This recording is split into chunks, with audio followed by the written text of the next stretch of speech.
It's no secret that I spend a lot of my time photographing model railways as a creative medium for capturing not just the history of the railways, but also of the wider socio-economic history of Britain and the world over the last 200 years. So here are my top 20 layouts I've photographed so far. 20th Parlour Railway, with a hint of Edwardian charm, modelling the mixed-gauge Great Western Railway of the mid-19th century. 19. Three Cocks Junction, a charming model of a Victorian railway junction station shared by the London and North Western Railway and the Midland Railway. 18. Barry Handy, a lovely model of a Scottish Highland fishing port with moving boats. 17th. Dinas Mordwy, a charming Cambrian Railways branch line terminus in rural Victorian Wales. 16. Hatch End, featuring both London Underground trains as well as the legendary experimental advanced passenger train. 15. Rossiter Rise, a glimpse into 1950s suburban London with a huge variety of traction and rolling stock. 14.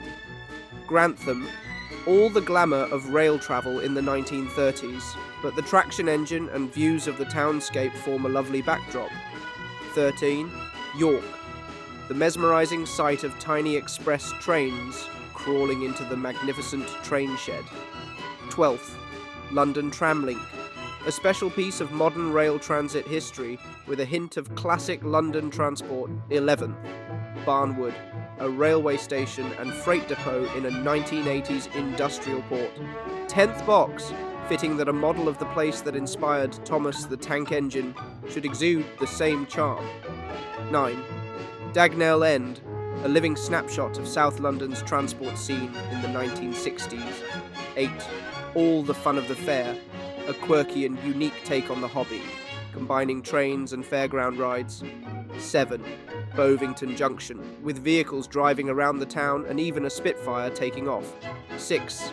Addison Road, a peek into the history of one of London's most significant suburban rail hubs, with a huge diversity of designs and liveries. 5. Fairport Wharf, a 1960s port with a railway recalling international logistics before containerization. 4. James Street, an enormous model with so much going on. 3. Overlord, a fascinating living snapshot of a world where military, railway, maritime, and road transportation histories collide. 2. Copenhagen Fields, a vast panoramic perspective on industrial 1930s North London. 1. Pendon Museum Vale Scene, a model that is as detailed as it is vast, depicting life in rural Oxfordshire.